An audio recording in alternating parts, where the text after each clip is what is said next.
Mr. DJ Rose, Verteezy, and C's, welcome you to the No More Black Tears podcast. Black tears that's heaven sent. Barack the first black president. I love my black skin. I love walking in black excellence. Black power, let's represent. All black, that's evident. I'm sure MLK and Malcolm X both didn't die for the hell of it. Strap a seatbelt, go and settle land. What makes you think that we would sell our land? We wouldn't sell our land. What makes you think that we would go ahead and try to sell out then? No more black tears, black on black kids. Love us as is, love with passion. Paying black bills, learning black skills, making black meals. Black is backing. Big shout out to Fred Hampton. I'm black and proud like I'm James Brown, but I ain't doing no acting. My people here from the motherland. This podcast now active.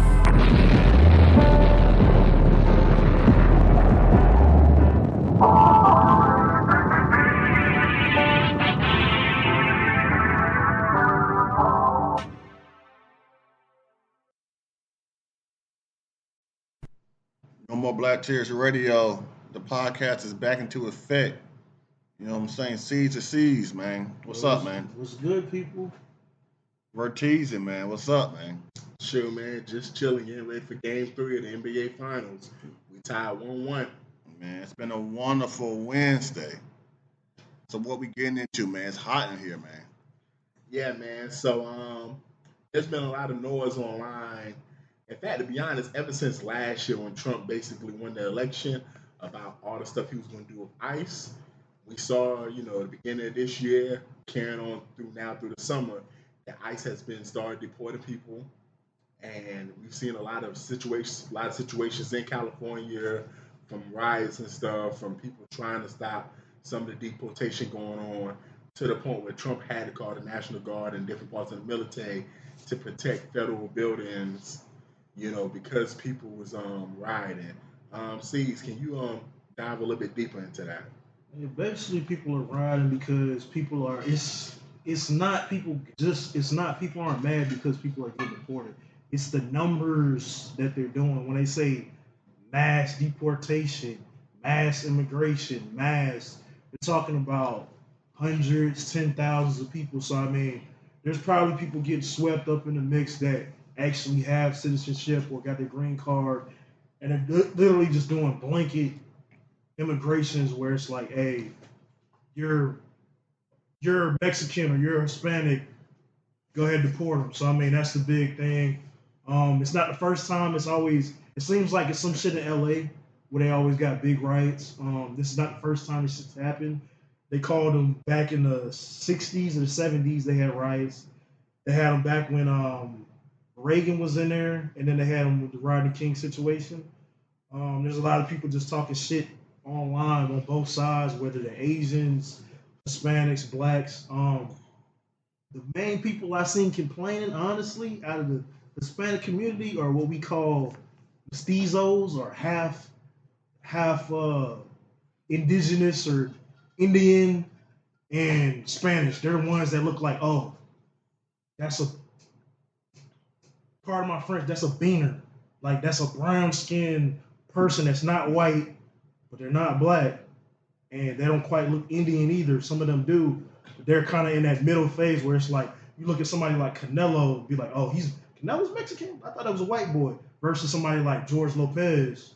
You know what I'm saying? Like, the difference is, so I seen, like, mostly that community side of the community complaining, and then somehow, I don't know what it is with people. Somehow black people's name get dragged into this bullshit online, like whether we're for it or not. I can see the different aspects of it, but it's a state move. You got states, the National Guard is a state thing until they're federalized, and then you got the Marine Corps. This is not the first time this shit's happened. It happened in the Civil Rights era. It happened with Rodney King. It happened in the early 80s also. So it's not the first time this shit's happened. So, C's, what's your thoughts, about the conversations online about black people need to stand up for Hispanic people and doing their time of need right now? Stand up if you want to, because you feel like it's a human rights thing.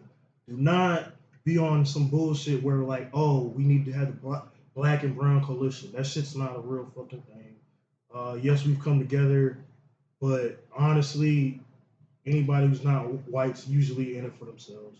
Asians for Asians, Chinese for Chinese. Like, I can't even say Chinese for Chinese or Koreans for Koreans. It's Chinese people gonna support Chinese people first, but they might come together when it's bigger shit, just like Africans, Somalis calling you out, Ethiopians, and Black Americans, Nigerians, Caribbeans. When it comes time to, oh, Black people are getting oppressed, and you happen to be a Haitian nigga, you get lumped into it. So automatically, I can see it. Yeah. So with you saying the Africans and the Haitians and things like that, you know, they're getting deported too. Not in as mass numbers like Hispanics are, but I mean, yeah, because there's not so many illegals. It's more Hispanic because it's so easy because Mexico's right there, so it's a lot easier for them to get over here than you have to fly over here or catch a boat over here, like so. And that's a good point because who's the most people coming in? You got white Europeans, like people from Ukraine, stuff like that, and then you got Hispanics who are right there. So, and then next after that's probably gonna be Asians, Chinese people, or someone from over in Asia versus people coming from black. Matter of fact, not even I can't even say that. Black people coming from South America. So like black people from Venezuela. Everybody from Venezuela, most of them aren't black. Black people from Colombia, most of the ones coming to the States are not black. Haiti, and then all the African. You see, Trump dropped the ban list of all those countries that say, "Hey, you're from these countries, you can't come here." Yeah, I know. So I mean, there's that factor too. So it's a lot of bullshit with that. I mean, and then like black people always getting dragged into some shit that doesn't have anything to do with us. Yeah. So I remember when the election was here, and people didn't want to vote for Kamala, but then I never seen it like Hispanics for Trump. You know what I'm saying? And then after he got elected and dropped all these laws, and those same people that was on bandwagoning him was like, "You lied to us. He lied to us." But it's like you could have had a person that would have been there to support you. You know what I'm saying? But you decided to go against that because y'all don't like black people. Like, when the last time you seen a Hispanic person with a black person or in a relationship? A serious relationship out and about. Yeah, you probably gotta look online for that. Miami, maybe when I was in Miami, maybe. Man, even then, Texas. And even then, in Miami, you sure that was a nigga? Yeah, no AAs. Shout out to Juice Man. So it's like they don't support us. You know what I'm saying? Even if it's about making money, they don't support us. You know what I'm saying? And then they think they're better than us too. So it's like everybody think they're better than us, but then just like the alphabet people, when everybody go down, like, they try to look out for the black people to be their ally. But when something going on with black people, only allies we got is ourselves. Ain't nowhere to be found. So it's like, I understand the situation. Like, I seen they started not riding, but protesting in Atlanta too. So in a lot of the major cities, they're protesting, but they're doing like riots in LA. But LA, like their population is a lot of Hispanic and that nationality. But for us to stand with them, when they go stand with us, you know what I'm saying? Like, I never see it. But I guess online and things like that. But we're not from California. We from Georgia. You know what I'm saying? But I just know what I can see. But also just in culture and history, it's like I seen a podcast of some Hispanics, and they was like, yeah, they were taught I guess their dads that you could date a white person, their daughters and things like that, but you bet not bring no black person here. That's you know what I'm saying, that's against their culture. Yeah, I remember you sent that to me, and they said a Hispanic like phrase, and basically they translate to "it's better for the race." Yeah, La Raza, something like that. La Raza. Yeah, up the race or something like that. Yeah, you know what I'm saying, better the race. So it's like, so I understand their struggle, but it's not my part to get in their struggle. You know what I'm saying? We still dealing with our own struggles. You know what I'm saying? And it's been 400 years since our major struggles, but it's only been like 70 years since the 60s. You know what I'm saying?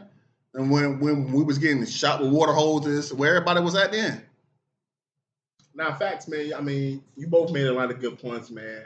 I think it's sad, man, because for those who know Bonnie Rustin, who he was, he had a quote where he basically said, "When we discriminate on others, we do the work of our oppressors for them."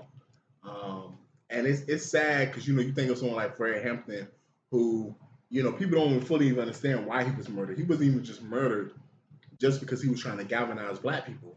When he started getting the poor white people, the Irish immigrants, when he started getting the Hispanic community together, along with the black community, the CIA and FBI saw that and was like, yo, it's one thing for niggas to just kind of group together and realize they're being fucked over.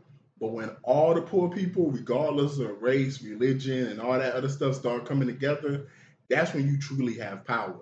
And that was what was sad about the whole situation with Kamala. She was truly a candidate running for the people. She was someone that a lot of people who were saying the stuff about Gaza, she was saying, hey, there's stuff we can do for you. And there was people saying, well, you didn't do nothing when you was vice president, which was just an ignorant point because, as vice president, you got to support the president's decisions at the end of the day. She can't just super serve what Biden wanted to do. And then there was a lot of Hispanic people in the community saying, yo, we're going to support Trump. We're not going to support her. And now that Trump's president, he's doing everything that he said he was going to do. And now you have these groups of people saying, where's the black community at? Why is the black community not standing with us? Well, when we saw the numbers from the election and we saw that over 90% of black people voted for Kamala, and we were shocked how many Hispanic people, men and women particularly, voted for Trump, it kind of surprised us. And we felt like, well, why y'all didn't stand with us when it was time for elections? I can kind of understand why other minority groups want black people to always take their side because we're used to being oppressed, so they feel like we should understand it. But I also see Rose's point in, yo, man, we got our own issues, we got our own struggles, and whenever we need y'all know where to be found. When we're trying to establish the black businesses, when we're trying to establish wealth in our community, y'all ain't trying to support us. Overall, my opinion is what you started off with, C's. Hey, man, I'm for human rights, period. I did not like seeing Hispanic kids 6-7 years ago in cages. I don't like seeing some of the stuff that's happened to the Hispanic community. And it's not because they're Hispanic. I just don't want to see no group of people get oppressed and abused and their rights being taken from them. Because at the end of the day, man, I want everybody to live their best life and, flourish as much as they can. So if you're someone that want to stand up for the Hispanic people right now, hey, feel free to do that. But if you're someone that feel like, yo, I got my own stuff going on, I don't have no issue with that either. For me personally, hey, I feel like we should not want Hispanic people to get deported the way they're being deported. Because there's a better way for the government to deport the people that don't need to be here. And I feel like we need to have deeper conversations on why are we trying to get these people out of here? Because I know it's easy to say they have no right being here and they're illegal immigrants, but some of these people been here for 2 decades and we haven't been complaining. So I just want to know, like, why is it that, especially in the black community, why do we have people that feel like they don't want them here now? Because most of the time, I'm gonna be honest, most of the illegal immigrants that you meet, man, they work in jobs that a real nigga don't want to work. I'm be honest. Like I done did security back in the day at a lot of construction sites and a lot of plants, and I got people who worked at places like chicken plants and other places. Man, them motherfuckers come in and they the ones who clean the guts and the shit and stuff like that. And that's some shit that, and Haitians be doing that shit too, by the way. And that's some shit that ain't nobody at this table. I ain't gonna lie, I don't want to do that shit. So I don't care. I'd rather a legal person come in the country and do some jobs that I know for a fact that I don't want to do, man. So I don't care about them taking those jobs. It's not like they taking corporate jobs and jobs that I'm actually trying to get anyway. Yeah, so it's like that's the good thing about having them here. But that's what I'm saying. But when they do leave, like who's gonna do those jobs for the pay not that the white man, for the pay that they not pay the white woman, and not the black woman. Yeah, Can exactly. you imagine a black woman picking up some shit? Yeah, I can imagine it. They do it, but it's like they go complain about it. They doing it in Dubai. They ain't doing it in America. Yeah. So, and also rules are here for a reason. You know what I'm saying? Laws like I'm a law-abiding citizen. You know what I'm saying? So when somebody's breaking the law, I want them to be punished. You know what I'm saying? To the full extent of the law. No, I'm just joking. but you know what I'm saying? But they are laws and things like that. But like you said, Vertiz, like some of these people that have been here for so long, like some of them should be able to get a break. You know what I'm saying? But some of them aren't. People ain't getting. They ain't cutting no corners this time. You know what I'm saying? Oh yeah. But Trump told y'all what he was gonna do. So it's like for everybody that. So if you didn't vote for Kamala Harris or you didn't vote at all, Fuck around and find out. there we go. Hey man, so speaking of, ICE and a lot of the protests going on in California, we just had the BET Awards, and Doshi used her platform to talk about, how we need to stand with that community, as well as she said the trans community. And I know a lot of people was applauding her. Some people had tears, some people had no tears, man. TNT, y'all. Dynamite. So the BET was just, it had, they did it again. It was, I guess some people thought it was good, some people thought it was bad. Kevin Hart, basically was the host. I'm gonna go through real quick some of the major awards that was won. Kendrick won Album of the Year for GNX. He won Video of the Year for Not Like Us. Viewer's Choice Award went to Residuals by Chris Brown. Best collab was Kendra and Caesar, the song Luther. Best male R&B pop artist was Chris Brown. Best female R&B pop artist, Caesar. Best female hip hop artist went to Doshi. Best male hip hop artist went to Kendrick. Best new artist, Leon Thomas III. Shout out to you, Caesar. I know you're a fan of his music. Best group went to Future and Metro Boomin. The BET Her Award went to Summer Walker for Heart of a Woman. The Dr. Jones Best Gospel / Inspiration Award went to Rain Down on Me, Glorilla featuring Kurt Franklin and the Maverick City Music. Video the Director of the Year, Dave Free and Kendrick Lamar. Best movie was the Luther Vandross Never Too Much documentary, which shout out to Jamie Foxx. He's one of the people who won the Icon Award. He produced this movie, by the way, for y'all. Best actor, Denzel Washington. Best actress, Cynthia Avio. For those who don't know her, she starred in Wicked. She was the Green Witch in Wicked. Sportswoman of the Year, Angel Reese. Sportsman of the Year, Jalen Hurts. And Siege, you might know the Best International Act, Nigeria artist by Ari Starr. And best new international act, a South African person, TXC. And then the Young Stars Award, Blue Ivy Carter. And then lastly, there was 4 Ultimate Icon Awards. Mariah Carey won one. Jamie Foxx was given one. Snoop Dogg was given one. And a lot of people might have seen the speech by Kurt Franklin that's been going viral over the internet. But Kurt Franklin won the 4th one, man. So, what's some of your thoughts on the BET Awards this past year, C's? Whether it's the awards, the performances that happened. A lot of people did complain that it was a lot of retro performances by Ludacris. They didn't really highlight the newer artists. I'm sorry for Dochi. I've only seen the clip of her when she was talking about specifically the ice raids. This is what we need to get back to when people used to use their platform to speak upon things. Rest in peace, Marlon Brando. He was one of the few people that used to, if you don't know who that is, Godfather, and Superman's dad and Superman from the 80s. He passed away. He used to use his platform to actually speak about shit. People need to get back to that and actually taking the time to highlight things they care about. As far as the retro shit, this is literally like what's old is new and what's new is old. Basically, it's a repeating cycle. Like all these songs that we grew up on, what do you see on TikTok? They take a beat that was 20, 15, 16 years old and make it new. It pops up.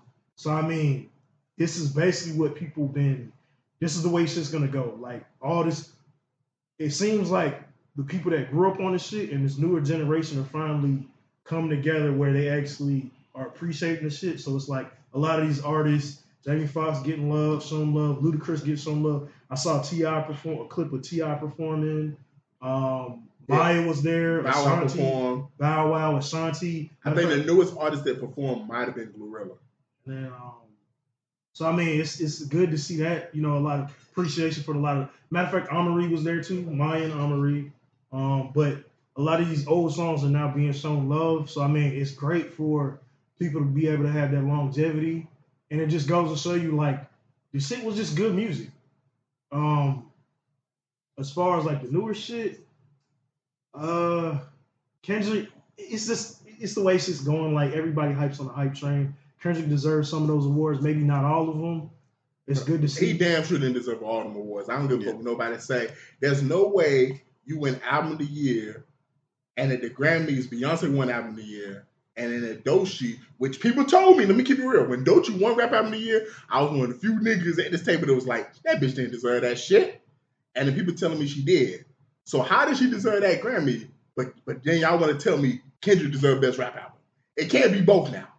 Either she didn't deserve that Grammy and Kendrick deserved it, or she did deserve the Grammy and Kendrick didn't deserve the Best BET Award. It can't be both though. Y'all gotta make a decision, bro. Y'all gotta make a decision on which one it was. I can make a decision for you. The BET Awards are a joke, so it doesn't matter. You know what I'm saying? We always talking about, they gotta show more love to the BET Awards. If we gotta show more love to the BET Awards, like y'all got to be more representative, because like how in the world does Angel Reese win Sportsman Woman of the Year? I thought that was disgraceful, distasteful. When you had Simone Biles, who competed in the Olympics last year, cleaned up in the Olympics year. Like when Coco just won the U.S. Open and she competed in the Olympics last year. When you had Clarissa Shields have an amazing year in female boxing. Like, that's the most popular female boxer right now. You can make the argument she's a top 5 most popular boxer, period, regardless of gender. And then you had Aja Wilson, who had the best WNBA season, not last year, that we've ever seen. That's all people were saying. That's how good her season was last year, and won the league MVP. And I feel like I'm missing another person. Oh, Dawn Staley won the national championship the year before, went back to the national championship this year. Yeah, that was distasteful that y'all gave it to a bitch that can't make a layup. Yeah, so... And then Gorilla winning Gospel Song of the Year. Like, come on, man. Song was good. I just... Come on. That was kind of weird. I think the song was good, though. I think Kirk Franklin was the highlight of that one. I think if it wasn't for him, but it wasn't a gospel song. See, that's what I'm saying. Like, that's why I didn't say she deserved it. I said it was a good song. They just be doing shit. But she did talk about God in the song, and it did have Kirk Franklin in the song. So gospel music has kind of, I ain't gonna lie, the last 5 years, it's kind of transitioned to a weird state. Yeah, so it's like, I understand it. I understand why she won it, but it's like, come on, man. Just like you throwing dirt in people's faces that work hard for these things, and just like when you get mad when the Grammys do certain things, but then y'all turn around and did the same thing. Man, bro, I don't understand how SZA won Best Female R&B Artist, and she wasn't nominated for no songs, no albums, because she ain't dropped no music last year. Like, what did she do then besides get on stage with motherfucking Kendrick at the Super Bowl? So I thought that was weird. To me, to be honest, the best awards to me that I saw people won, the Icon Awards, I thought it was great that all of them won it. I'm not used to most award shows giving it to 4 people, so I thought Kirk Franklin winning the Icon Award was amazing because I don't think they win that. They just got, they get nominated. That's what I mean. You know like what I'm saying? Normally at award shows you pick maybe 1 or 2 people. Yeah, you don't do 4 people. But out of the people that got it, to me, Kirk Franklin getting it, his speech was amazing. He talked about the struggles, and sometimes shit don't make sense, and when shit don't make sense, it can only be God. And I even thought it was dope how he joked about, look at all these awards I won, and I can't even sing. And it just don't make sense. So Kirk Franklin always gives good speeches. And probably the second person in terms of like winning the Icon Award that I thought was really like very deserving, Mariah Carey, for what she means to music, what she means to singing and stuff like that. I thought that was like very awesome. And then the last person that I just was very happy that he won an award, man, Jalen Hurts. Because you can make the argument there was better athletes last year, but you can't make the argument that there was a better athlete that had a better season than him in his respective sport that represents what it means to be a black man there's 4 black people that represents the black culture. Like, to me, yeah, I was surprised he won. And it wasn't someone like, LeBron or Steph or Saquon Barkley or someone else. The fact that Jalen Hurts won and everything he does in the black community, what he stands for, and the season he had in the postseason, especially the Super Bowl, I was definitely happy he won. But tears, because the BET Awards ain't what it used to be. That shit is trash. Yeah, I got tears too, because it's like, if y'all gonna make it be worth something, man, y'all got to stand on some kind of morals or some kind of platform to make sure y'all doing it right, not just giving it who you want to give it to.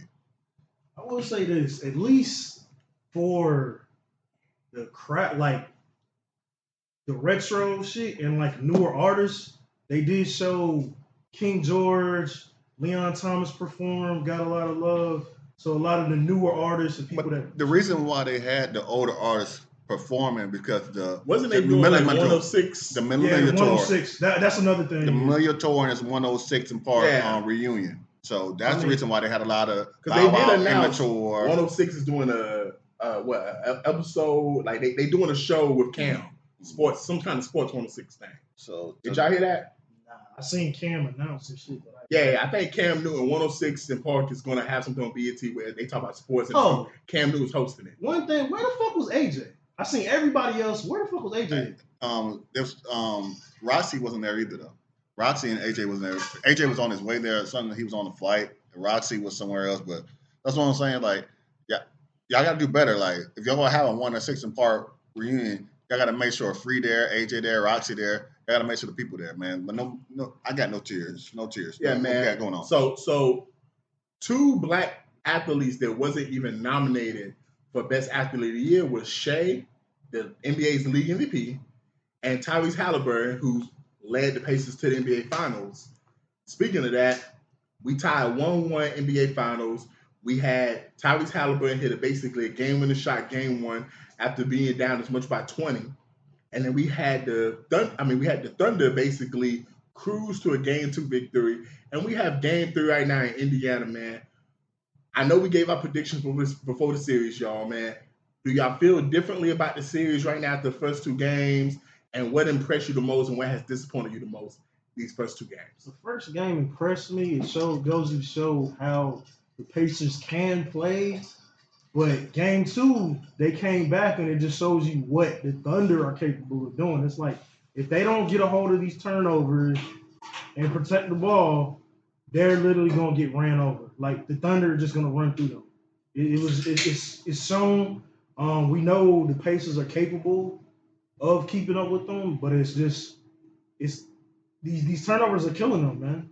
That's basically where it's going. Where I think ultimately Thunder are going to win. I think it's going to be a lot better series than people thought. Anybody who was saying, oh, they're going to run them over. Nah, it's going to be a little bit of a series, but the Thunder are the better team and they're going to win, man. Yeah, so I don't got no tears for the series. It's like I said in the final thoughts, like, of last week's episode, the teams are pretty much the same, but Thunder got that dude on their team. So it's like, Halliburton cannot just do the things that he does, like have mediocre games. Like, either you gonna be a superstar or you not. If you're not gonna be a superstar, y'all not gonna have a chance in the finals. And I still see it going 6 games, but I don't see Indiana winning. But if they do win, y'all can shout me out because I had y'all as my dark horse. Yeah, man. I ain't got no tears, man, because I ain't gonna lie, man. I feel like Indiana might not win another game this series, bro. I feel like that game 1 woke up OKC and made them realize we can't play with these boys. I'm gonna be honest. I have not seen nothing these first 2 games to make me feel like Indiana can win this series. I'm just gonna be real for y'all, bro. I can't speak for y'all. I can only speak for me and what my eyes have seen. Game 1, it seemed like OKC was the better team and it wasn't close. Game 2, it seemed like OKC was the better team and it wasn't close. And I know you said they're the same team. They're not the same team, bro. OKC is just from top to bottom way more talented. Like Jalen Williams has played well. Chet has had a good game too. When I say they're the same team, I mean as they're both deep. You know what I'm saying? Yeah, they're both deep, but OKC top to bottom with the piece of man like that, he's played well this series. Like I look at the Thunder and I'm like, yo, bruh, I didn't even shout out Lou Dort. Like they are just way more talented, and they are just a better team. And that's with Shea having 30 plus points the last 2 games. And he's probably going to average 30 points this series because I don't think no one can guard him. And nobody on the Pacers have played well. Like Tyrese has played bad the first 2 games. Siakam's played bad. They've just managed to just hang around and just do what they did. So, yeah, man, I still got Pacers. I mean, the Thunder. And I ain't going to lie, bro. I'll one-up you on Rose, man. This shit ended in 5, bro. Pacers not winning another game, bro. They're not winning another game. Oh, by the way, no tears. No tears for the Pacers. Yeah, no tears at all for them, bro. This is going to start the dynasty of the OKC Thunder, and guess what? That started another dynasty, the LA Lakers in the early 2000s. If you remember. Man, speaking of teams trying to win championships. And I love the NFL offseason because, you have the draft, you have minicamp, you have free agency. And the beautiful thing about the NFL offseason, y'all, every fan base thinks their team can go to the Super Bowl. Like every fan base. But unfortunately, there's a couple teams that if you're the fan of, you're worried about what are we doing because there are key players for certain teams that are sitting out. That are not haven't reported OTAs yet because of their contract disputes. And most notably, you have Trey Henderson with the Bengals, and you have the rookie they drafted in the first round. I don't think they still fully reached an agreement with him because they're arguing about the insurance policy, which apparently, from my understanding, they don't cover it, but every other team covers like full health insurance for their rookies. C's, what's your thoughts about some of the minicamp drama? Man, TJ Watt, man, just go ahead, pay the man. The rest of these players, I heard rumors Trey Henderson trying to go to the Texans. That's what the trade I heard, but I guess it wasn't really a confirmed thing. Then I looked up the numbers. According to the collective bargaining agreement, you're literally starting off losing $17,000 the first day. It goes up progressively. Total is like $100,000. So I'm like, and by the way, that's if the team chooses to collect on that. Most of the time, if the team gives you the contract, they won't even fine you all that. So I mean, is it worth it? Sometimes it's like, is it really worth it to hold out for that contract you're hoping for? Depending on how big the contract is. If you're a player and you got a chance to get a contract that's going to be worth, let's say, $100 million, and your fines is going to equal to $2 million, yeah, it's worth it, bro. I mean, I'll say this right: the Bengals are historically a cheap franchise. If you remember the history of the Bengals, they was the Browns back in the day, which Armodell was a cheap owner. He took that franchise, moved them to Cincinnati. Not Armodell, Brown, my bad, him. He took the Browns, moved them to Cincinnati, and that front office and that organization has always been cheap. They didn't want to pay Jamar Chase. They didn't want to pay what's the other receiver? I'm sorry, I can't think of his name. T. Higgins. They didn't want to pay T. Higgins. Hell, they actually made Joe Burrow wait for his fucking money, and I thought that was a no-brainer to pay that man. So, yeah, I mean, I ain't gonna lie, bro. Trey Henderson, he probably gonna get traded, man, because he's a top 5 defensive end in the league, and I don't know where the money gonna come from. Like, they haggling with their rookie right now, man. Like, I'll be honest. More teams should do what the Packers did. Man, you don't want this nigga, and he's one of the best players in the league. Just cut that nigga, bro. Don't even go through all the drama, man. Just cut that nigga, bro. And because, like, I'm going to keep it real. Like, do y'all understand how good Jair Alexander is? I know Rose does. Because me and him watched Jair Alexander a couple years ago. Like, now, when I say couple, I want to be respectful. It was like 2 years ago. Not like 2 years ago. Talk shit about Justin Jefferson and lock that man up pretty much single coverage for a whole game. And then it was like a deflection early in the game, and he hit the little what's that little the little dance, the gritty. He hit the gritty on that nigga. Yeah. And Rose looked at me and said, "Oh, he hit the gritty. Jefferson's gonna get that nigga." And the rest of the game, he was locked up. That nigga was locked up. That nigga was in prison. What Akon said? Locked up, can't let me out. So, like, yo, whoever gets hit, Falcons. He's probably going to the Ravens. Falcons. I would like to pay that money.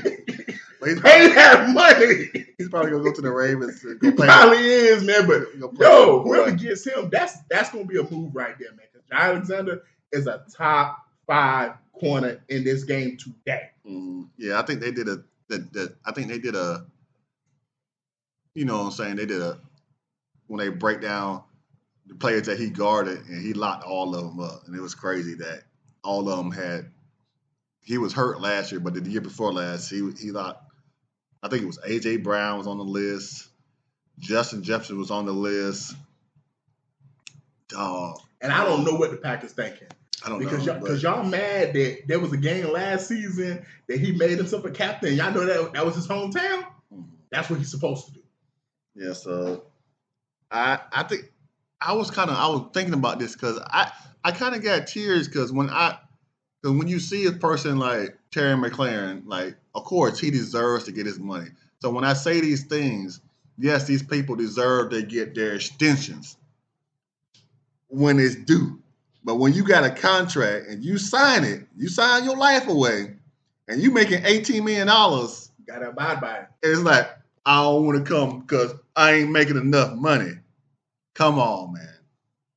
Come on, man. Trey Henderson making, $16 million.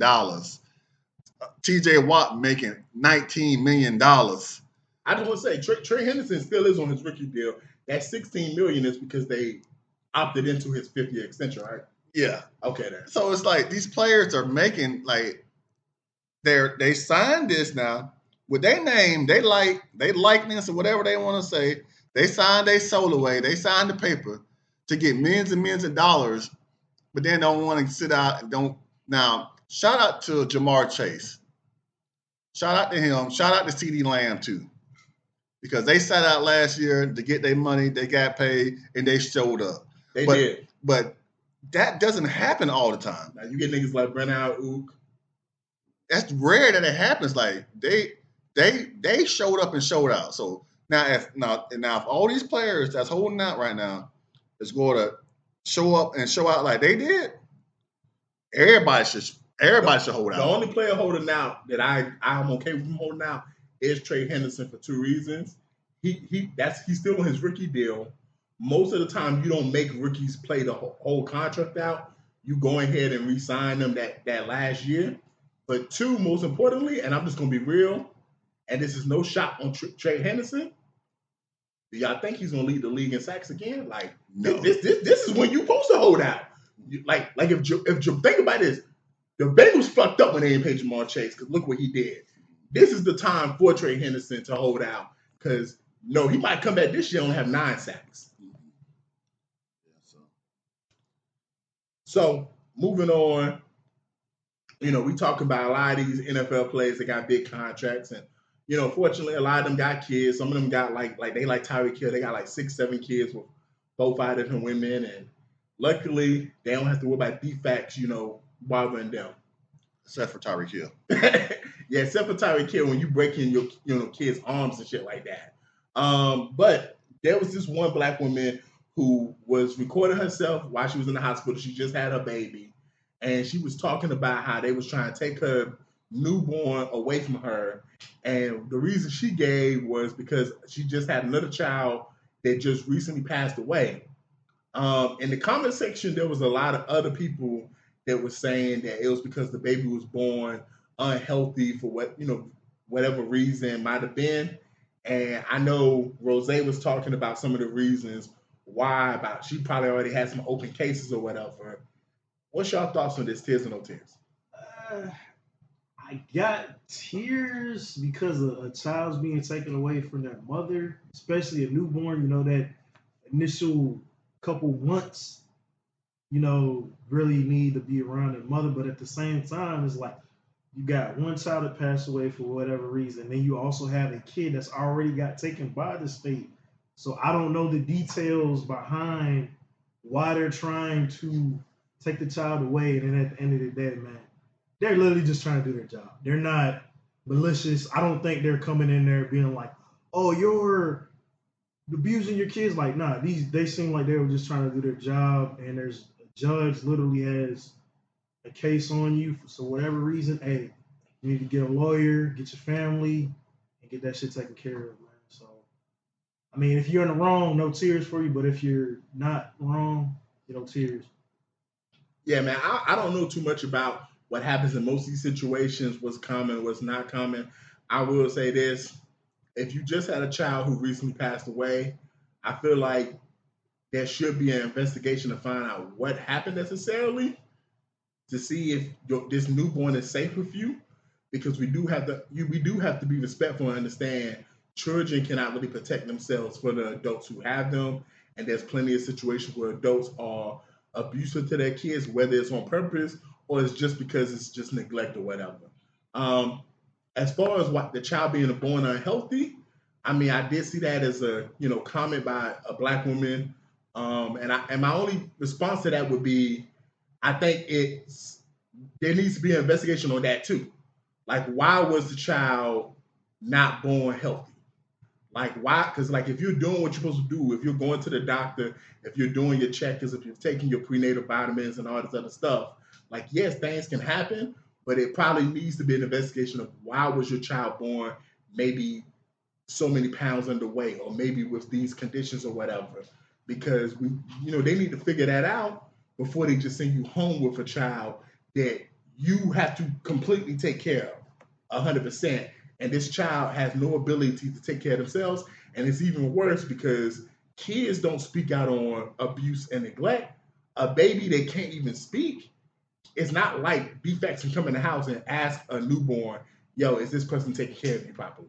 They can't even speak proper English at that point in time. So, I mean, I hope everything works out for this mother. I hope it's just a misunderstanding, but I do understand certain things have to be looked at.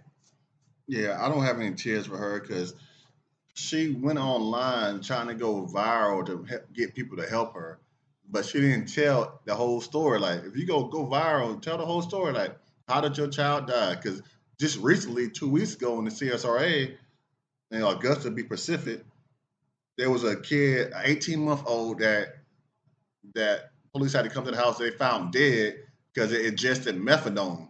You know what I'm saying? Methadone is a drug that people take to get off of heroin and meth and stuff like that. So it's like the baby ingested that. So it could have been a situation like that. Like last year, your baby ingested some meth or some methadone, and then now you have a new baby. So you probably already had an open case. So it's like now they got concerns. So it's like Vertiza said, the baby can't tell what's going on, and that's a newborn baby. One of your other babies just died. Now, and you got an open case, of course they gonna come and tell you that one too. And I just got one question: where the daddy at? It's not like, and where your family at? Because it's not like they just go take them and take them. Like, there's options to let your family take care of them, things like that. But if your family smoking dope too, or snorting coke too, then of course the child can't go with them. Now in the comment section, they said the mother was outside the hospital room. They wouldn't let the mother in. We don't know that. I'm only going off what the comments said, but to your point, yeah, if you got family that's stable, they will try to give the child to your family first, of course. And they're not just gonna put your child in a foster home. yeah. So when y'all laying down and making these babies and things like that, y'all gotta think about this stuff. Who you making the baby daddy with? Who is the baby daddy? Like, is he responsible enough? Is his family responsible enough to take care of something happened to you? More importantly, am I in a position in my life to stop everything I'm doing to take care of another person? Exactly. And last time, that's the last thing on the list that we go to. It's like, it's never the mama's fault. It's never the mama's fault. It's like, oh, poor mama, poor baby. Like, oh, yeah. Y'all take it. Now she can't breastfeed. She wasn't going to let that baby suck on her titties anyway because she got coke on them. Yeah, I mean, and let's say if she was doing meth and other drugs, if she was breastfeeding, you trying to fuck your baby up. Because we know, like, for those who understand the WIC process, if they give you more food if you are breastfeeding with WIC, because they know what you put in your body is going to go in the child's body. So please be careful what you're doing, man. Speaking of the father, we got Father's Day coming up this weekend. And in a lot of these situations, it is important for y'all to choose good men that you think will be a good father to your child, because we talk about all the time on the podcast, and I'm always going to shout it out that the statistics show that when the fathers are involved in children's lives, they grow up way better than in situations where it's just the mother taking care of them. So we do have to understand, like, yes, Father's Day is just a holiday, and you should respect your father every day. But don't forget to give Father's Day the same attention you give Mother's Day, man. What's your thoughts, C's? Shout out to the fathers, man. The ones doing their thing, doing what you're supposed to, man. A lot of the times, fathers are overlooked. I appreciate my father. Shout out to the fathers, in the crew that, do their thing, man. Shout out to Rose. It's just one of the things, man. The father, both parents are important. We're not going to say one's more important than the other, but hey, just start having a recognition. I want to say the other international Father's Days, like later in the year, like you got the European Father's Day and you got like the Japanese Father's Day. So, shout out to the fathers. Fuck it, I'll say it, man. Fathers are more important, though. I'll say it if you don't want to say it, man. Like, I know we trying to be politically correct, man, but we got statistics that show how important it is to have fathers in the house, man. Anybody can be a daddy. It takes a real man to be a father, man. All of us have heard that phrase so many times, and as you get older, that phrase rings even truer, because we all know men who take care of their kids, and we know men who don't take care of their kids. I got sitting to my right, Rose. He's one of the greatest fathers I know personally as one of my homeboys, because, he got 4 kids, and he takes care of all of them, and all of them are doing well and thriving. It's important that we acknowledge all the fathers, not just the fathers who have kids biologically, the fathers who adopt kids, the fathers who decide to be stepfathers and treat their kids. And there are men who are stepfathers, and you'll never even know that one of their children is not biologically theirs. Like, they'll raise that kid as if it's biologically theirs. So we have to acknowledge all fathers. Father's Day is a holiday that sometimes we overlook. Sometimes we just kind of make it feel like we don't have to give men the, respect they deserve. And I'm going to say this right here, man. I showed this to Rose early in the month, and I talked to MGH about it. Man, you hoes got to stop. There was a bitch who posted, I see why Father's Day is in Pride Month. You niggas are bitches. That's y'all baby daddies. That's y'all baby daddies that y'all choose. Y'all choose to lay up with these niggas, suck these niggas' dicks, fuck these niggas raw, that don't want to take care of kids, that don't want to be good niggas. Like, when you decide to fuck a nigga raw, understand every time, like, first of all, every time you fuck a nigga, you can get pregnant. But when you decide to fuck a nigga raw, like, assume you can get pregnant by this nigga, and you need to start thinking to yourself, does this man possess the qualities of a good man to raise a child with? And if you have to question that, man, you should not be having kids with that man, dog. Like, we're not going to disrespect the good fathers and make it seem like, especially in the black community, there's not a lot of men doing their business, because I know a lot of fathers in the black community that's out there doing their business every single day for their kids, and they don't ask for a thank you. They don't ask for a praise. They don't say that shit like it's accomplishment. They say that shit like it's supposed to do, to the point where I know fathers that do their job so well and so consistently, they get mad when they see other men not taking care of their kids. And that's what we need to talk about more. Yeah, I got tears the way Father's Day is treated, because when women say, "Oh yeah," when they single mothers, "Yeah, it's Happy Father's Day to you, girl," all that. No, ain't no Happy Father's Day to you. Ain't no Happy Father's Day to your dyke girlfriend, your stud girlfriend. No, ain't no Happy Father's Day to her. It's Happy Father's Day. Nah, it's Happy Father's Day to Father's Day only applies to real fathers that actually been in the trenches taking care of their kids. I don't even think Happy Father's Day go to people that just be there financially. I don't even think you're a happy father or a good father just because you're there financially. But if you're not there teaching your kids the outs and in and outs, the tricks and the trades, and teaching them how the game really goes, you ain't a good father in my book. You know what I'm saying? Because that's how young adults, young teenagers, it's going to thrive nowadays because people are out here taking advantage of all these young kids, especially young women. And that's the main thing. Like when these young women are doing this and that and this and that, half the time we could probably almost say like, "Dog, where her daddy was at?" Her daddy probably wasn't there, and which is sad, but things happen. So you can't knock everybody because some people want to be there, but then they got whole mamas that say, "Hey, I rather live off the government and eat government cheese and welfare and all this other stuff and have you do your job." True. Because I don't want to work. I just want to be lazy and sit around. You know what I'm saying? So to all y'all women not taking care of y'all kids, and I ain't gonna go say what I want to say. Vertiz probably already know what I was. Nah, what you got to say, man? I ain't gonna say that because I ain't gonna say that. But yeah. So shout out to all the real dads. You know what I'm saying?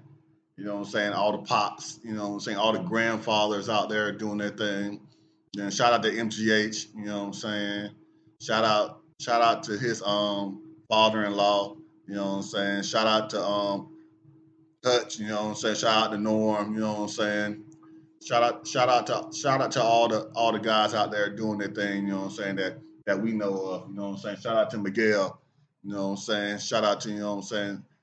D Will. Shout out to D Will. You know what I'm saying? Man, shout out to all the real ones, man. Yeah, man. Last two things before we move on, man. You said something very important though, right there, Rose. A check don't make you a father, man. You're not there when your kid can't sleep at night, and you're not there when they scrape their knee and clean it up, man. It's important to be there every single day and doing the day-to-day activities, like you said, being in the trenches, man. And lastly, sisters, please choose better men to have kids with, so these kids can grow up with better futures. Unlike this next person. What's wrong with these hoes? What's wrong with them? What's wrong with these hoes, man? So there was this woman, and I want to make sure it was her baby daddy, right, y'all? I want to say it was her baby daddy that she's no longer with, and she got a tattoo of him. His name, my bad. His name on her. And so her fiance wanted her to remove the tattoo. And she was like, nah, and she broke down why. She had, a very passionate reason why she felt like the tattoo was important. And so basically, he was like, well, I can't be with you then. C's, what's wrong with these hoes? Man, what's wrong? I'm just one of those people. I like tattoos, just not for me. There's been a couple tats. Well, I was just about to say, what you mean you like tattoos? You Times got a single tattoo on your body. I was tempted. He like tattoos on them hoes. He like to look at tattoos say on that hoes. then, nigga. True. Say that then, nigga. I will say it's been a few times. That's what he meant. It's been a few times I've been tempted to get tattoos. I just never went through it, but not for me. Why would you get somebody's name tatted on you, man? Maybe for a family member that passed away. So I can see situations like that. Maybe your kids, but just get your nigga's name tatted on. You're not married. Even if y'all are married, well, me as a man, I'm not getting no woman's name tatted on me. I'm not. Fuck that. You know what I mean? So I just don't see the reason of the first step is why would you get somebody's name tatted on you? Second is why don't you want to get rid of it? You're no longer with them. Oh, he's the reason that gave me my first gift, my first child. Okay, that's cool and all, but y'all not together now. So why is it such an issue? So you're basically going from, okay, you're tied to him pretty much for life because you already had a kid.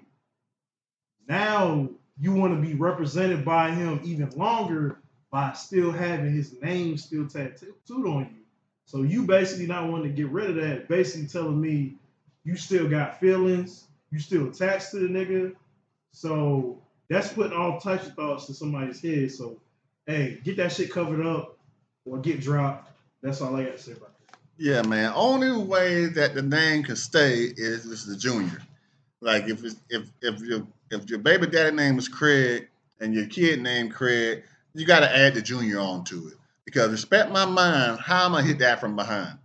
You know what I'm saying? You got your baby daddy name on you. Like, come on, that's ridiculous. Like, and for her to just to have a mind frame in her head, like, oh, what's wrong with you? And that's worse. It's worse if you got it on the shoulder or the front, the front of your body. It don't matter where you got it. It's worse in the back though. Like you said. Like Yeah. just imagine she got this nigga's name tattooed on her back. You trying to hit her from the back, and you got to look at like, come on. That makes it worse. Yeah. I'm just saying to me. Yeah, it probably makes it worse, but it's like it's all the same. You know what I'm saying? You shouldn't have it on you. Like you can get it, and especially nowadays, tattoo artists are so good. Like they can get it covered up, and or you can change it to something else, or you can just add to it, or you know, say what they said on Friday.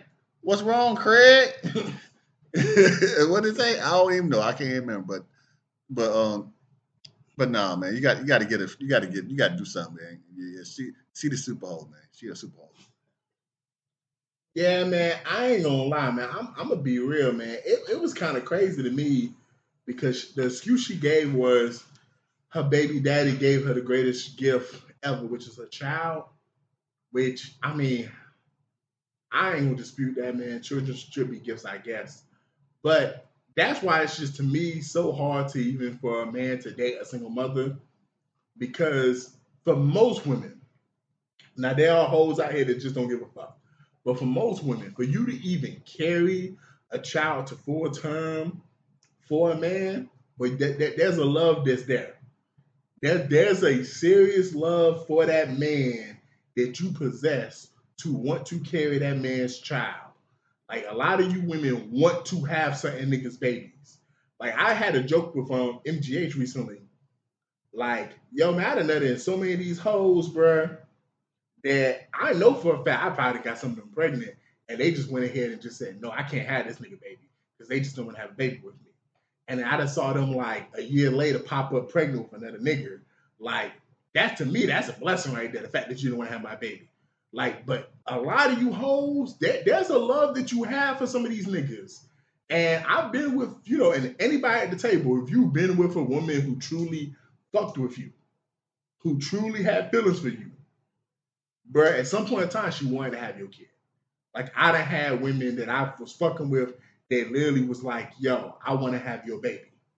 Like, and that's to me why it's so hard for as a man for you to even seriously contemplate dating a single mother if the father is still somewhat around, because this is just a prime example of if the baby daddy was an option for her, she might choose that nigga. And that's one of the reasons why Rose says keep your expectations low. Because you might not be the nigga she want, you just the nigga she with. And that's why this nigga probably said, fuck it, I gotta pack up my shit and go.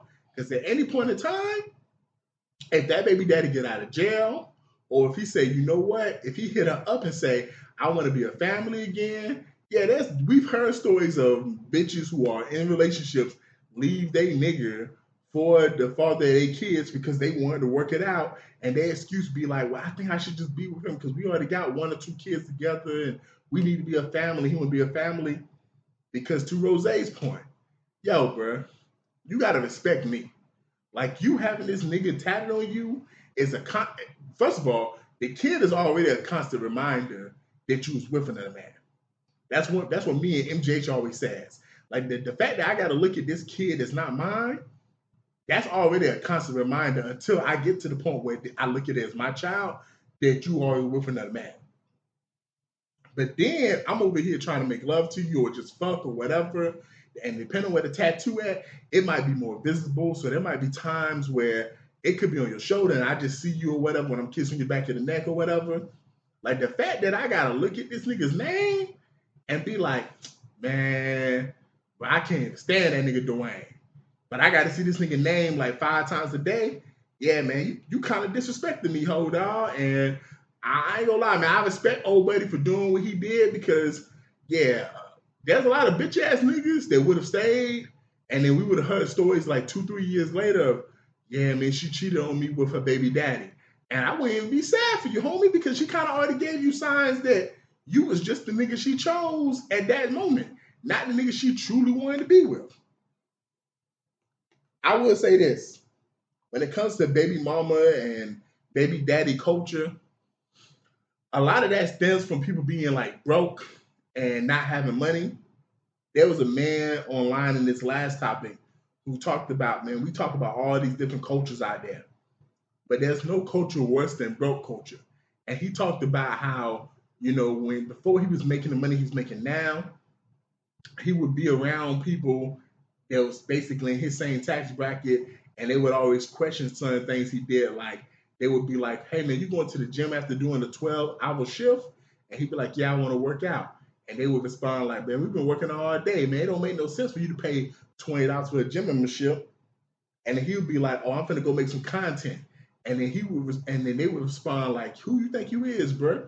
That's embarrassing that you making content. You think you a celebrity or something? And then versus with his new group of friends that, they all make more money than him, they look at everything he do as a way to better himself and put himself in a position to continue to making that kind of money. Seeds. Do you think there's such a thing as broke culture? There is. I just think people blow the shit out of proportion though. Because I'll say this from those type of conversation, it's like, yeah, misery loves company. So you're gonna have a lot of times people don't want to see you do something for yourself, and that just it breeds resentment or hate. What people call hate or whatever, or they're just not doubting. But like, there's a lot of people that have this. I've seen it, but I do feel like sometimes it's bullshit when they say, oh, well, I can't be around the same people I was with before because these other people are on another level. Sometimes people take being a realistic perspective as hating or doubting. It's like, nah, you can do that. It's just like, there's a little bit more to that. People misperceive saying something, they're stating their opinion is like it's hating or doubting. It's like, yo, hey, I want to open up. So give me an example. Okay, hey, I want to open up a LLC that sells logistics services. All right, yeah, you can do that, bro. But there's steps to that shit. Oh, them niggas hating. Them niggas got small minds. Where you might have 3 out of the group that say, you tripping, man. That's too much. That's crazy. And you got that one person that says, all right, cool. That's what you want to do. Cool. There's more shit to it than just, opening up an LLC and just say, oh, I'm gonna write this off. Like, so how do you relay it? Relay it? Because I think that's a big factor in. Because I don't want to make it seem like you're right. Sometimes you could be just telling people the pros and cons, and people may over exaggerate that to be hating.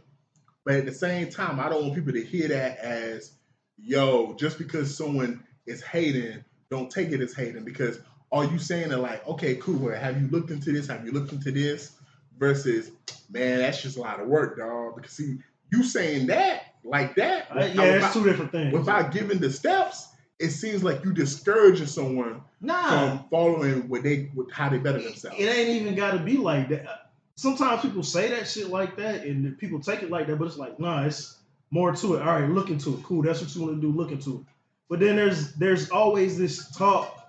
A lot of people, especially these people that are on the internet that are always talking about some shit, and they're like, oh, I don't like to even be around broke people. Like, you were at that point at one time. You get what I'm saying?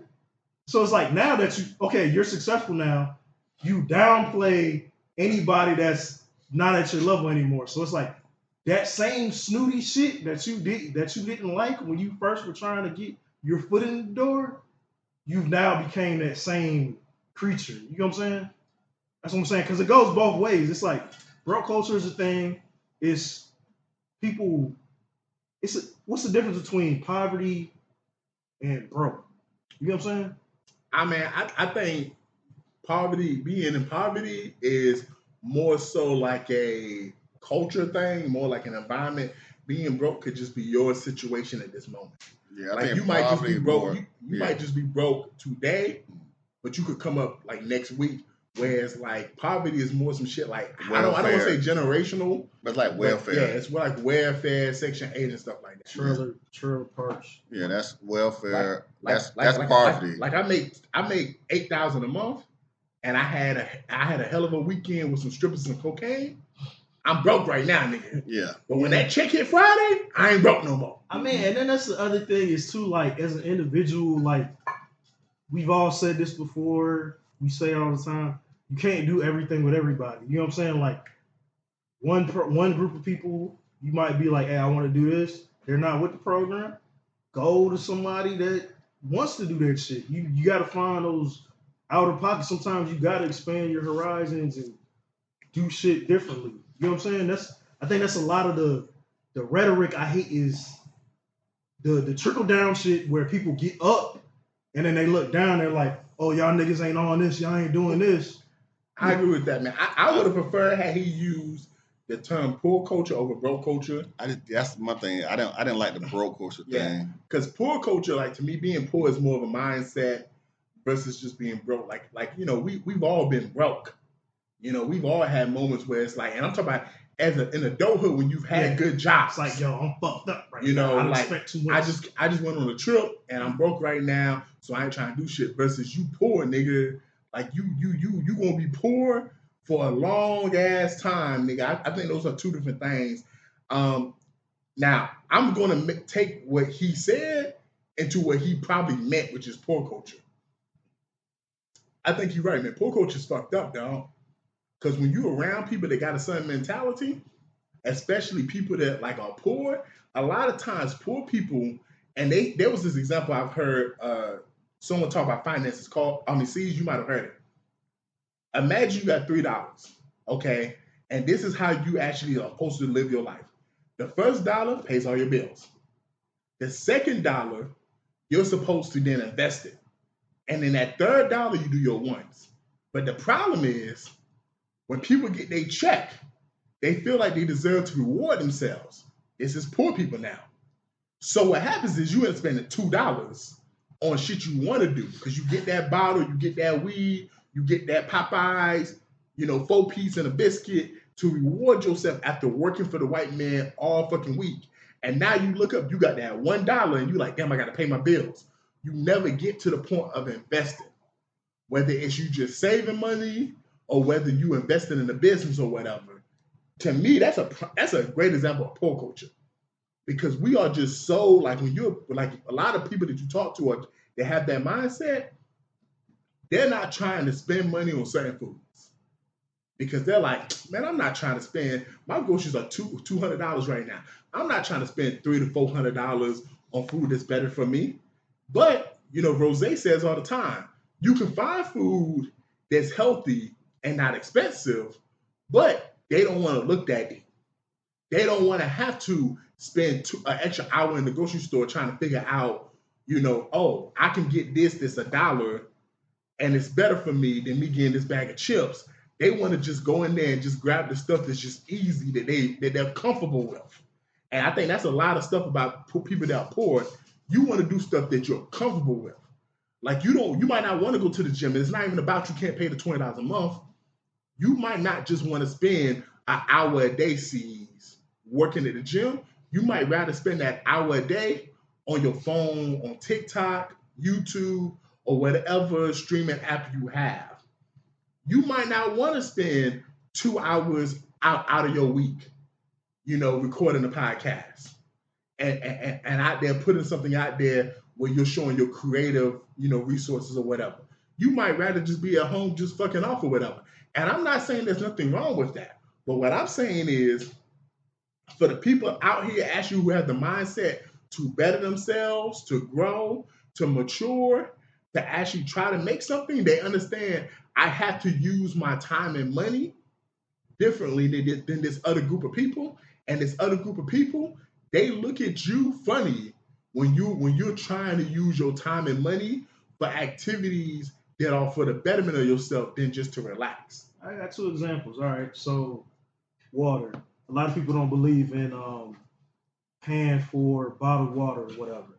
Okay, True. So you got 2 routes. I'm one of those people. You got people that let's say there's a person that does believe in, okay, it's been recorded that they got shit in the water. There's drugs, there's shit, there's chemicals, chlorine, other shit.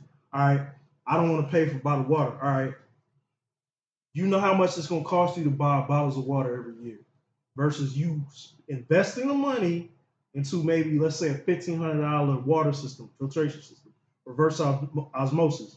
A lot of people are going to be like, I ain't doing that shit. Here's another example. Certifications. There's a lot of jobs now that require you to get certifications. You're going to have the naysayers that say, you might not even need that shit. Like, that certification is not going to get a job. No, but it might help me on my resume, or the knowledge that I get from that certification might help me in the job I'm trying to get. So, I mean, there's an aspect of, you see the silver lining between, hey, investing in yourself and, you know, oh, that shit ain't gonna promise you a job. No job's promised, but the knowledge I'm gaining from this, and it might pad my resume. So, I mean, that's the issue right there. Like, you're asking people who feel like they don't have the time, the energy, or the resources to invest for something that might turn out in their favor, man. Versus like, yo, and I hate to use this example because we all do sports gambling. It's easier for somebody that's broke or poor to be like, I'm gonna spend $5 on the lottery. I'm gonna spend $10 on the lottery. I'm gonna spend $20 on Prize Picks or DraftKings, because they feel like that's a quick fix right there. Versus them saying, I'm gonna spend $20 a month or $100 a month towards something that you're talking about, sees, that could have long-term effects on my wealth, on my status, and taking me out of the situation. But guess what? A lot of people in that situation, they can't see from 2 years from now, man. Like, it's hard to see what's going to happen 2 years from now. Like, if you're in a situation where you fucked up, then you trying to eat today. You trying to eat now. You ain't worried about, yo, you know, hey, Rose, you know, if you save that $5, man, and you do that every week, man, you know, in 2 years you can be, you know, in Dubai, and you can be living like this. Nigga, I'm trying to eat this ramen noodle now, nigga. I'm starving, nigga. I'm gonna spend my $5, nigga. I'm broke now. I'm hungry now. Yeah, it's like, and that's the thing. I didn't like you said, Ortiz. I didn't like the fact that he used broke culture, especially as a white man using that term like broke culture, because it kind of felt like he was saying black culture almost coming out of his mouth. yes. Yeah, so it's like, because that's basically the people that do that kind of stuff or say those kind of things that he was saying, like, oh, you going to the gym? What you going to the gym for? Yeah. Oh, no, you shouldn't go to the gym. You've been working out in the warehouse all that. White people don't say that. That be the niggas saying that. So I felt like he was saying black culture. So I ain't like but what he was saying is true though. People are like she said, hating. They're trying to hold you down, and people are always trying to get over. People always got an idea. People always got an idea, but then they need your help with that idea. It's like, come on, I got this idea, but I just need you to do this, and then we can do this, and then I can make my money back, and then I look out for you. Like, yeah, man, just give me $100. Yeah. It's like, what you gonna do with it? And they can't explain what they need the $100 for. No, if you got the knowledge and the things to do stuff, then just do it. If you want to look out for me or look out for my people, just do it. But don't try to disguise it as, oh yeah, I'm looking out for you, but really, I'm trying to get over. And also, like, people are always Debbie Downers. You know what I'm saying? Like, oh, why you doing that? Oh, they see you losing weight. Like, oh, what you doing? You getting the shot? Oh, you on that Ozempic? On that dope? You smoking crack now? You on that Wegovy, that Ozempic? No, I'm working. You know what I'm saying? They put it in work. So it's like, people are, man, why you ain't drinking no more, dog? Hey man, I'm trying. I can't do this no more, man. I got to do right, man. You tripping, man. You know what I'm saying? I'm trying to get right. You know what I'm saying? I'm trying to live. You know what I'm saying? Why you don't eat this? Why you don't eat that? Man, you too good to eat pork, nigga? Yeah, man. You a Muslim now? Yeah. That's the first thing niggas want to say. You a Muslim? You a Muslim now? Yeah. It's Ramadan, man. I can't eat. And it's like they make it seem like being a Muslim is something wrong with like it's a cult or something like or like they're like no. You been listening to Minister Farrakhan? So it's like Nah, I'm a Hebrew Israelite, man. We ain't supposed to eat that anyway, man.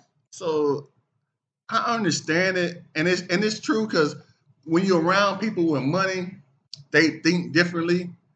But of course they're gonna think differently because they got money all the time.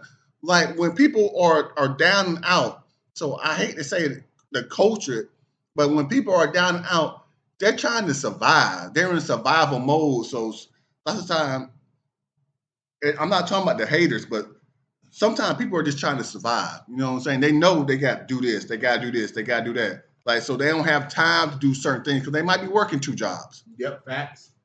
So 2 jobs taking care of some kids. So it's like, so yeah, they might not have time to go to the gym. So it's like, or do things, but there's always room and time for something because people do what they want to do. You know, you got to make time for it. You might have to cut out some of the stuff like watching stuff on social media, watching some of the streaming apps. Mm-hmm. You know, you might have to make time for other stuff. Same thing with the money. Like you might have the money to do certain things, but you might have to be like, you know what, man? Every Friday night I get a bottle and I get some weed. I might have to chill out on that for a minute. Yeah, I might have to chill out because usually you might drink Hennessy every Friday. If you really like to drink, you might have to get some Christian Brothers. might have to call Paul up. Yeah, call your Uncle Paul. You know what I'm saying? And sometimes you might have to irk and you might have to jerk. Yeah, you might have to. If you really want it, but you don't need it. But if you really want it, you might have to cut back. There's always certain ways you can cut back. There's always ways you can cut back. You know what I'm saying?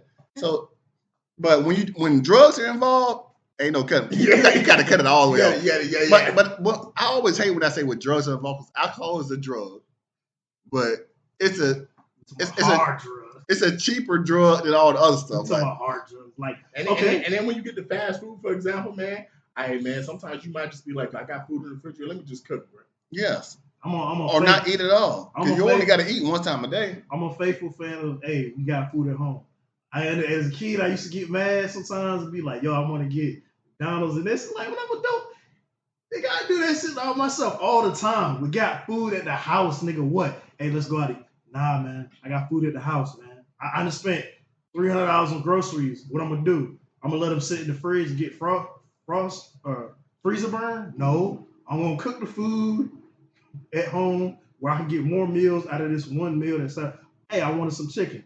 Go to Popeye. No, I got chicken in the freezer, man. I got some chicken breasts. I got some chicken legs. To do it yourself. And home cooked food tastes way better than all that other bull crap anyway. You can season it how you like it. You can bread it how you like it and all that stuff, man. I think overall, man, a lot of it just comes down to, like I was saying earlier, man, it's a mentality, man. And me and Rose was having a healthy debate last night about it. That mentality can lead to a lifestyle, you know. And once you get to that lifestyle, it becomes second nature. Like when you breathing, you don't think about breathing. You just do it. Mm-hmm. Once you get to doing something that's a lifestyle, like my brother TTK, he goes to the gym. It's a lifestyle for him. So for him working his shift and going to the gym, he doesn't even think about it. It's just what he does now. And that's the hard part for a lot of people is getting to the point in your life when you're trying to better yourself. At first, it's like, oh man, I gotta get up and do this. I gotta do this. I gotta do that. Like I remember back when I was in my early 20s, I didn't like the fact that I was sleeping in too late. I had to get to the point of my off days, waking myself up naturally earlier to the point now, man, there's a lot of times, man, I wake up at 8 o'clock and it's just natural for me to wake up at 8 o'clock. And I'll hit up some of my friends, be like, nigga, you still asleep, nigga? It's 10 o'clock in the morning, nigga. Like, you ain't up yet? But, you know, we all have different things that we're working on or whatever. And that was something I worked on in my early 20s because I didn't like the fact that on my off days, I was waking up at 11, 12, 1 o'clock in the afternoon. I wanted to be able to get up early in the morning because I wanted to feel like my day was productive instead of being in the bed. And then I got some on the flip side, all right? You got people that go to sleep early at a certain time because they know they got to get up on the morning. If I go to sleep before 9 o'clock, nigga, I'm going to be up at 3 in the morning, like fresh. Like, you know how you get a great hours of sleep? Let's say between the hours of 9 and 11, if I go to sleep, nigga, I'm going to be up like you be like, what the fuck are you doing up? Like, nigga, I'm up. Like, if I go to sleep too early, it goes to fuck up the natural order of your body where it's like, so I woke up at 3:30 and I'm supposed to stay up the whole rest of the day. You got to think, you got the whole rest of the day. So I mean, let's stop. Somebody saying there's extra steps is not somebody hating. You got to first of all stop that shit, and let's stop acting like once you get into these rooms and these clubs that you're talking about at the upper echelon and these successful people, let's not act like they don't gatekeep. Let's not act like they don't hold the bar. Like, oh, I'm in rooms with people that got way more money than me and they put me on. You might have those outliers, and you might have a lot of people that want to see other people do well. There's a lot of them. There's plenty of people that want to see other people do well. But let's not stop acting like there's not a whole group that's like, oh nah, this nigga doesn't know half the shit it took me to get to the point. I was like, he ain't got that mentality. He can't do this. There's people on both sides. So let's stop that terminology. What's that nigga's name? It's not Lee Daniels, but it's one of these niggas on all these podcasts. He's always saying that shit about broke culture, people not wanting to spend money. And then, like, there's a lot of investors. Jay Morrison, we're calling you out, all those scammers, DJ Envy, you know, the guy you was involved in. There's always people that got this idea and they say they're putting people on, but they're basically just lining their pockets. Like, oh, if you want to invest in this housing fund and this development fund, and I can put you on, and I'm not going to call out the company, but we call it multi-level marketing, where they tell you you're going to sell a product and it's going to lead you to wealth. Yeah, but they selling it to you. And they selling it to you. So, and we talked about that before with the classes and all the other stuff. And it's worse. They call it affiliate marketing, where basically, okay, you get me in, I'm going to start selling something, right? But then you want me to contact all my friends. So, hey, Rose, you got insurance? Hey, Vertiz, you got insurance? And then you want me to also like, hey, this person's good at talking to people. I think he would really be good at this. Then I get you in my farm. But guess what? You already got your farm built. You got your 25 members. Now you're banking on me putting all my family and my friends and all the people I meet. Hey, this person's good at selling this. So we're lining the pockets of the person that owns the company all the way down, trickles down. Everybody's making money, but I got to get 50 people to get to where you at. So that whole shit about once you get into a certain room, you make all this money and you got to get rid of that. The bullshit phrase that they say, that broke mentality, that broke mindset. You're feeding me bullshit. You're getting me to sell your bullshit ass product or some other bullshit, man. I'm not even gonna call a company out, but there's a couple of them out there. Yeah. I mean, I ain't gonna lie, bro. I think a lot of things you said are very pertinent. I will say this. I think one thing to point out is when we talk about, people being gatekeepers, I think something to keep in mind is there are situations where niggas is just gatekeeping. But then there's situations where it's like, man, I'm not gatekeeping. I'm just not trying to have you fuck up my name. I get, and I understand that too. Like, for example, I'm not trying to gatekeep these hoes from you. Like, I want you to be able to fuck these hoes too. I want you to be able to hang with these hoes too. Goofy. But every time I say, yo, we gotta chill. I got hoes coming through. You tripping about how much a bottle is. You tripping about how much this is. And then when the hoes get here, you pressing them. I might be like, you know what, bro? Hey, man, sees, I'm not trying to invite this nigga Juice Man to kick it with the hoes because he don't want to chip in on. He don't want to make sure we get enough liquor for the hoes, and he be acting kind of goofy or whatever. So I might gatekeep, but it's because nigga, you not finna fuck up my name. You not finna fuck up my face card. So yeah, nigga, I might not want you to meet my friends that's out here making business moves because we gonna be in the room trying to make business moves, and guess what you gonna be doing? You gonna be a Debbie Downer. You gonna be saying, oh man, like, man, y'all not gonna make no money doing that. Oh man, this ain't that easy. And we over here being creative and just trying to go with the flow, and you out here dragging us down. So we might be like, I might have to be like, nah, man, you can't hang with us, man. So I think that is an important distinction to make. There are motherfuckers who just out here gatekeeping seas, who want all the juice to themselves and all that fresh squeeze. But then sometimes it's, nigga, you might need to look in the mirror. Maybe you out here fucking up your people face card to the point where they don't even want you around the action because you fucking their face card up. Because, like, for example, we've been doing this podcast about 3 years now, man. And we've all told different people about the podcast. I've told some people about the podcast. MJ, shout out to MJ. MJ was excited. Like, he was very supportive about it. And then there was some people I told about the podcast, and they was like, y'all really gonna do that? What y'all gonna talk about? Who wanna hear y'all talk? And I'm pretty sure if y'all have been vocal like I have with a lot of people in y'all lives, y'all have had positive feedback, and y'all might have had some negative feedback for some people. You know what I'm saying? Mm-hmm. Yeah. And that's the thing when you say that with the pod, like, it's like people that have access to different things and different people and different techniques and different not even equipment, but avenues to do certain things to make things pop. Yeah. And they say, "Oh yeah, I can do this. Oh, I can do this." Why you ain't do it yet? Thank you. So to all y'all niggas that always talking about, "Oh, I can do this," and or I used to do this and I can do that. I can have 5 hoes here right now. Well, do it then. I'm gonna need $500 each one of y'all. Oh man. Oh man. That's the upper echelon shit we was talking about. You in a $500 club. Damn, okay. But y'all want these prostitutes over here? No. Y'all want these prostitutes over here? No. Then what's wrong with y'all then? No. No, sir. Final thoughts, C's. Yeah, man. Shout out to I didn't say this last week, but the Mariners retired Ichiro Suzuki's jersey. Should have been happening.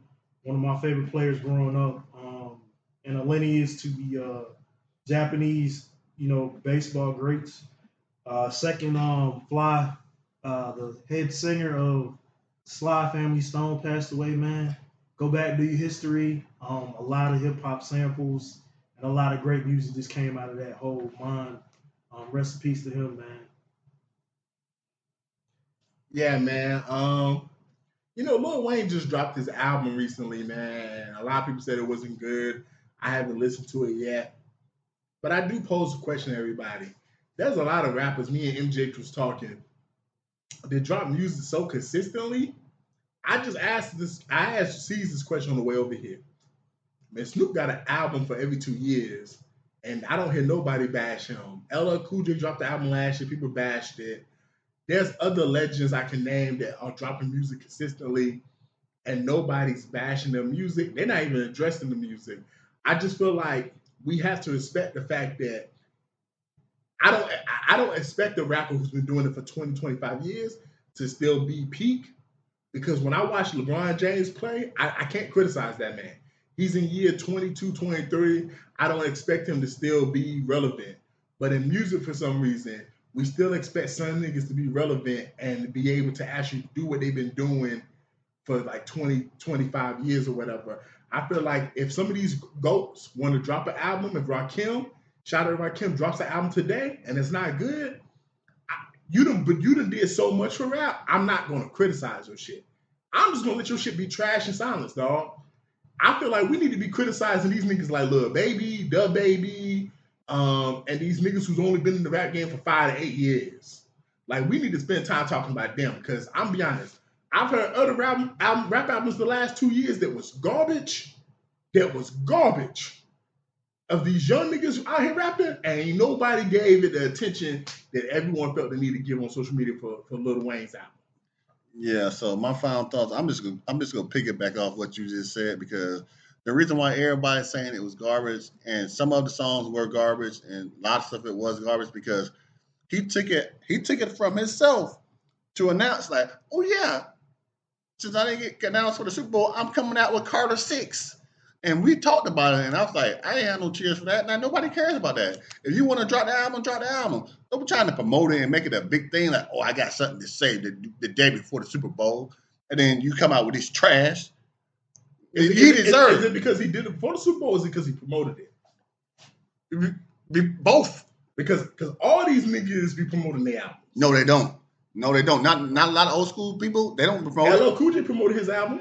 No, and Snoop promoted his last album too. No, but when I'm saying making big announcements, like when Wayne like comes out with a big announcement, like, oh, I got a big announcement to make. But it's Wayne. It's going to be a big announcement. It shouldn't be. I'm saying, but it's Wayne. It's going to be. And then people say, oh yeah. So what was his last album? Last album came out 7 years ago, and it's like, what? Was it good? It was good. It was solid. It was good. Carter 5 was good. I thought it was good, but I listened to this Carter 6. It's shaky. Like, it's real shaky. Like, some of the stuff on you played for me was bad. I'm not even arguing that. Yeah. I'm just saying, like, if Denzel announced that he's going to do a movie, he could just put it on his Twitter page to post the movie. It's going to become a big deal. It's Denzel. Yes, but when you self-anoint yourself the best rapper alive, supposed to stand on that. He's no longer that. Exactly. But at one point in time, let's be fair, he was that at one point in time. He's no longer. He's still alive though. He ain't died. You sure that's Lil Wayne that's alive? He ain't died. You sure that's Lil Wayne? That nigga look dead to me. He look like the Crypt teller from Tales of the Crypt. He's still alive. Remember the Tales of the Crypt where it shows them going in the cemetery and that nigga coughing like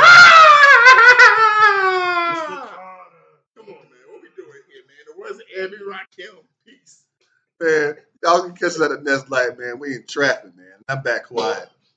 Mr. DJ Rose, Verkeezy, and C's, welcome you to the No More Black Tears podcast. Black tears that's heaven sent. Barack the first black president. I love my black skin. I love walking in black excellence. Black power, let's represent. All black, that's evident. For sure, MLK and Malcolm X both didn't die for the hell of it. Strap a seatbelt, go and sell our land. What makes you think that we would sell our land? We wouldn't sell our land. What makes you think that we would go ahead and try to sell out then? No more black tears, black on black kids. Love us as is, love with passion. Paying black bills, learning black skills, making black meals. Black is backing. Big shout out to Fred Hampton. I'm black and proud like I'm James Brown, but I ain't doing no acting. My people here from the motherland. This podcast now active.